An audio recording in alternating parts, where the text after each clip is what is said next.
चलिए, तो Daniel cell, ये मैंने आपको इंट्रोडक्शन में लिया था डैनियल सेल, उसको थोड़ा सा हम शॉर्ट में यहां पर समझ लेते हैं। तो यहां पर हमने क्या देखा डैनियल सेल के अंदर? Zinc sulphate. जिंक सल्फेट में जिंक रॉड आप डिप करते हैं। जब जिंक रॉड आप जिंक सल्फेट में डिप करते हैं उसका होता है ऑक्सीडेशन, और Zn क्या बन जाता है बोलो? Zn 2++2 इलेक्ट्रॉन, और 2 इलेक्ट्रॉन लॉस हो गए। Loss of electron is called oxidation. तो यहाँ लॉस ऑफ इलेक्ट्रॉन का मतलब ऑक्सीडेशन। ये जिंक रॉड डिसॉल्व हुई, Zn+2 बन गए, और यहां से भागे 2 इलेक्ट्रॉन इस तरफ। समझ में आया आपको? ये इलेक्ट्रॉन इधर भागे, 2 इलेक्ट्रॉन भागते हुए यहां पर आए। ये कॉपर की रॉड है। तो ये कॉपर की रॉड किसमें डिप है? कॉपर आयंस यानी कॉपर सल्फेट सोल्यूशन के अंदर। कॉपर सल्फेट सोल्यूशन के अंदर कौन रहते हैं? Cu2+। तो यहां से जो 2 इलेक्ट्रॉन भागे वो यहां पर आए और इसमें आकर ऐड हो गए। तो 2 माइनस इलेक्ट्रॉन और 2 प्लस चार्ज क्या बन जाता है? Copper neutral. तो ये जो कॉपर है 2 इलेक्ट्रॉन लेगा, इसके ऊपर जाकर जम जाएगा, बैठ जाएगा, डिपोजिशन हो जाएगा उसका। जिंक डिसॉल्व हो रहा है और Zn2+ बन रहा है, जबकि कॉपर जाकर डिपॉजिट हो रहा है, न्यूट्रल कॉपर बन रहा है। ठीक है, ओके। ये 1 2 3 इधर आ जाओ, थर्ड बेंच पे, वहां से दिखेगा नहीं, जल्दी जल्दी पीछे आ जाओ। तुम भी पीछे वाली बेंच पे आ जाओ। चलो, अब यहाँ एडिशन ऑफ इलेक्ट्रॉन का मतलब होता है रिडक्शन। क्या होता है? रिडक्शन। तो आपने देखा जो जिंक रॉड थी, जिंक रॉड के ऊपर इलेक्ट्रॉन दौड़ रहे हैं, इलेक्ट्रॉन दौड़ रहे हैं। तो यहाँ नेगेटिव चार्ज जहां पर आया इसको नाम दिया है एनोड। क्या नाम दिया इसको? ये एनोड है जिंक, तो इसको बोलते हैं एनोडिक ऑक्सीडेशन। क्या बोलते हैं इसको? Anodic oxidation. समझा आपको? और यहां पर इलेक्ट्रॉन आ रहे हैं और कॉपर जाकर डिपॉजिट हो रहा है। तो ये कौन है? कैथोड। कौन है ये? इसको बोलते हैं कैथोडिक रिडक्शन। क्या बोलते हैं इसको? Cathodic reduction. सब लोग देख रहे हैं? ओके, ध्यान से देखना इधर। तो ये ऑक्सीडेशन एनोडिक और रिडक्शन हो गया यहाँ पर कैथोडिक। तो अगर इसकी कंप्लीट रिएक्शन मेरे को लिखना है यहाँ पर, तो मैं क्या करूंगा? इसको ऐसी सिंपल एक लाइन, इलेक्ट्रॉन इलेक्ट्रॉन कैंसल, जो बचा हुआ है इसको लिख देंगे Zn और Cu2+। क्या दे रहे हैं यहाँ पर? Zn2++Cu। मतलब इसने 2 इलेक्ट्रॉन लॉस किया है, इसने 2 इलेक्ट्रॉन गेन किया है। इसने इलेक्ट्रॉन लॉस किया इसलिए Zn2+, इसने गेन किया इसलिए ये बन गया कॉपर। 2 इलेक्ट्रॉन अंदर आ गए तो 2 प्लस 2 माइनस, न्यूट्रल हो गया ना। तो ये कंप्लीट रिएक्शन को बोलते हैं रेडॉक्स रिएक्शन, जहां पर ऑक्सीडेशन भी हुआ और रिडक्शन भी हुआ। इसको बोलते हैं रेडॉक्स रिएक्शन। और यहाँ पर वोल्ट मीटर से हम जब चेक करते हैं तो यहाँ अपने को पोटेंशियल मिलता है 1.1 volt. Electrochemical cell, electrolytic cell में क्या डिफरेंस है मैंने पहले वाले लेक्चर में इंट्रोडक्शन में बताया था। ठीक है, उसमें ना जाते हुए हम सिर्फ अभी डैनियल सेल के पॉइंट देख रहे हैं। डैनियल सेल का दूसरा नाम है गैल्वेनिक सेल। गैल्वेनी नेम है साइंटिस्ट का जिसने उस पर फर्दर वर्क किया। वोल्टाइक सेल एलसेंड्रो वोल्टा के नाम पर है, जो उसके बहुत सारे लॉस को यहाँ पर फॉलो करता है। वो क्या अपन बाद में देखेंगे। तो वोल्टाइक सेल उसके नाम पे, एलसेंड्रो वोल्टा के नाम पर। तो ये तीनों नाम से जाना जाता है। और यहाँ जो लिखा हुआ है बाय अरशद खान सर, उनको तो आप जानते हैं। तो ये आप, उसका नाम नहीं है डैनियल सेल का, ये नोट्स बनाए इसलिए नाम आ गया। ठीक है, अरे नहीं इतना मत शर्माओ, इधर देखो यहाँ पर। ठीक है, हाँ चलो। सेल रिप्रेजेंटेशन, डैनियल सेल को रिप्रेजेंट कैसे करते हैं? अरे इधर यहाँ पर, हाँ, डैनियल सेल को रिप्रेजेंट कैसे करते हैं? तो रिप्रेजेंट ऐसे किया जाता है, जो थोड़ा सा छोटा दिख रहा है आपको, लेकिन मैं आपको बता देता हूं। तो जब आप डैनियल सेल को कन्वेंशनल साइन से रिप्रेजेंट करते हैं, मतलब सिंपली उसको आपको पेपर पे रिप्रेजेंट करना है, तो जिधर ऑक्सीडेशन होता है यानी एनोड, जिधर ऑक्सीडेशन होता है उसको लेफ्ट साइड में लिखते हैं। तो ऑक्सीडेशन कहां पर हुआ है? जिंक पे हुआ है या कॉपर पे हुआ है?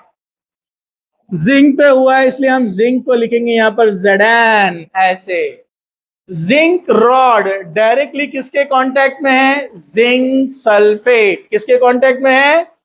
Zinc sulphate. तो या तो आप पूरा का पूरा लिखो जिंक सल्फेट ऐसे ZnSO4, या दूसरा तरीका क्या है कि Zn लिखने के बाद आप यहां पर लिखेंगे ओनली जिंक आयन को, Zn2+ आयन। समझ में आया आपको?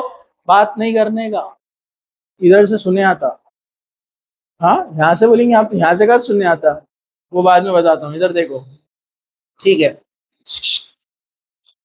अब यहां पर आप देखेंगे एक डबल लाइन बनी हुई है, डबल लाइन। ये डबल लाइन बताती है कि दो हाफ सेल को जोड़ा गया है। ये वाला जिंक जब जिंक सल्फेट में डिसॉल्व किया जाता है इसको बोलते हैं हाफ सेल। कॉपर को कॉपर सल्फेट में डिसॉल्व किया जाता है, इसको बोलते हैं सेकेंड हाफ सेल। दोनों हाफ सेल जब जुड़ते हैं तो बनता है कंप्लीट सेल। समझा? पूरा सर्किट कंप्लीट होता है। तो दो हाफ सेल को या तो सॉल्ट ब्रिज से जोड़ा जाता है, मैंने बताया था ना आपको, सॉल्ट ब्रिज दोनों को जोड़ के रखता है आयंस ट्रांसफर करने के लिए। तो या तो सॉल्ट ब्रिज, या फिर उसके ऑप्शन में मैंने एक बात बताया था, क्या बताया था? अगर सॉल्ट ब्रिज नहीं रहा तो क्या रहता है बीच में? वो रहता, वो क्या, वो पोरस पार्टीशन। क्या रहता? जिसमें से आयंस जा आ सकते हैं। समझा आपको? तो उसको डबल लाइन से बताया जाता है। पोरस पार्टीशन को या सॉल्ट ब्रिज को बताते हैं डबल लाइन से। तो यहां भी बता सकते हैं आप, यहां पर भी बता सकते हैं। यहां इसका कॉन्सेंट्रेशन लिखा जाता है कि 1 मोलार सोल्यूशन था क्या 0.1 मोलार था, यहां पर लिखा जाता है, दोनों एक ही बात है। अब यह सॉल्ट ब्रिज की साइन हो गई डबल लाइन, वर्टिकल लाइन। अब वो किससे जुड़ा है? कॉपर से जुड़ा है। जहां रिडक्शन हो रहा है उसको राइट साइड में लिखते हैं, जहां पर रिडक्शन हुआ उसको क्या लिखते हैं? राइट साइड में। फिर एक सिंगल लाइन हम बताएंगे यहां पर कि कॉपर किस में कनेक्टेड है?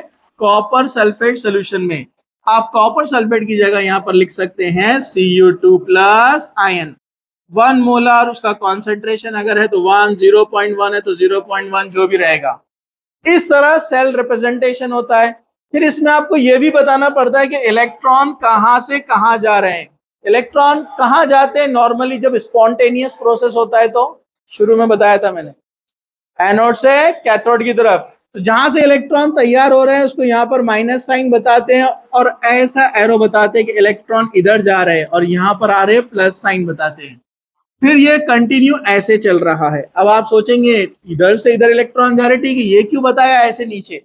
तो मैंने आपको सॉल्ट ब्रिज के कंस्ट्रक्शन में बताया था कि यहां पर से Cu2+ आयन धीरे धीरे खत्म होते जाते और SO4- बढ़ते जाते। तो यहाँ माइनस पोटेंशियल बढ़ रहा है ना। अरे भाई, अंदर जितने कॉपर थे उतने ही सल्फेट थे ना। अरे भाई, जितने कॉपर थे उतने ही सल्फेट थे ना। तो जब कॉपर जाकर रॉड पे डिपॉजिट होते जाएंगे तो अंदर SO4- बढ़ रहे ना। तो SO4- मतलब निगेटिव चार्ज बढ़ रहा है। तो वो निगेटिव चार्ज ज्यादा बढ़ जाता है तो सॉल्ट ब्रिज उसको कंट्रोल करता है। K+ लाइन से खड़े हो जाते हैं, ये K+ अंदर है, KNO3 सोल्यूशन है अंदर, KCl भी ले सकते हैं। K+ लाइन से खड़े हो जाते हैं, और जो एक्सेस में SO4- है यहाँ पर, उनकी टांग अडोली करके, अरे समझा क्या, उनको पास करते हो तो माइनस चार्ज जा रहा ना, इसलिए ये बता रहे इधर बैलेंस करने के लिए। समझा? एरो। समझा? समझा? तो ये हो गया रिप्रेजेंटेशन डैनियल सेल का। इस तरह से आप नीचे वाले में भी शो कर सकते हैं ऐसे, सेम, ये दोनों सेम है। ऐसे लिखो या ऐसे लिखो। उसके बाद यहां पर ये सारे पॉइंट हो गए थे। स्पॉन्टेनियस होता है, जिंक इलेक्ट्रॉन लॉस करता है, कॉपर लेता है, मैं आपको सेंड कर दूंगा ये, ठीक है, इसलिए जरा सिर्फ समझो आप अच्छे से। दूसरा पॉइंट है ई सेल। ई सेल कैसे निकालते हैं? ई सेल मतलब ये जो 1.1 आया है, अगर ये आपके पास दिया हुआ नहीं है, डैनियल की जगह कोई और लिया है आपने, जिंक की जगह कोई दूसरा मेटल, कॉपर की जगह कोई दूसरा मेटल, उनको जोड़ दिया, तो ई सेल कैसे निकालते हैं? यहाँ तो अपने को मालूम 1.1 आता है। तो ई सेल के लिए फॉर्मूला है, ई सेल के लिए फॉर्मूला होता है ई कैथोड माइनस ई एनोड, ई कैथोड माइनस ई एनोड। अब मेरे को बताओ, अपने डैनियल सेल में कैथोड राइट में लेफ्ट में, और हमेशा कैथोड को राइट में बनाया जाएगा जब भी ड्रॉ करेंगे डायग्राम, ठीक है। इसलिए फॉर्मूला कभी कभार ऐसे भी लिखा जाता है, E cell is equal to E right hand side minus E left hand side, क्योंकि कैथोड राइट साइड में है। अब यहां पर ये वैल्यू की लिस्ट मैं आपको बाद में बताऊंगा, वैसे क्वेश्चन में दिया हुआ रहता है। तो ये जो अपना कैथोड है इसकी वैल्यू है 0.34, जो अपना कॉपर वाला है ना, कॉपर 2 प्लस कॉपर, ये ऐसे लिखते हैं इसको। तो इसका जो पोटेंशियल निकलता है अगर अलग से निकाले, अब आप बोलेंगे इसका अलग से पोटेंशियल कैसे निकालते हैं, वो अगले वाले पॉइंट में आने वाला है। इसका होता है प्लस में 0.34, और अगर आप जिंक का निकालेंगे Zn2 प्लस Zn के साथ में इसका पोटेंशियल, तो ये आता है माइनस 0.76 होगा समथिंग कुछ तो भी, हाँ उतना ही है, बराबर है। बस फॉर्मूले में ला के रख दो इसको, कैथोड कितना है प्लस 0.34, उसके बाद फॉर्मूले का माइनस, फिर ब्रैकेट में ये माइनस 0.76 किसका है, एनोड यानी Zn का, वो माइनस ये, समझ में आपको। इसको आप सॉल्व करेंगे, माइनस माइनस प्लस हो जाएगा, आंसर आता है 1.1। ये पोटेंशियल अपने को मिलता है डैनियल सेल का, समझा आपको। इस तरह से ई सेल निकाला जाता है। इसी तरह जो है नर्स्ट इक्वेशन है, ये वाला मैं अभी नहीं बताता हूं, आप लिख लेना उसको बाद में। इसको कैसे यूज करते हैं वो नेक्स्ट वाले लेक्चर में आने वाला है, जो अभी हम इसके बाद पहले शी को पढ़ेंगे, शी के बाद फिर वो आगे आएगा। ये सारी इंफॉर्मेशन आपको बाद में लिख लेना है, मैं आपको सेंड कर दूंगा। अभी हम आते हैं शी के पास। कहां पर आते हैं, शी के पास। ये है शी, ये शी नहीं है तो गैल्वेनिक के बारे में बोल रहा था। Daniel cell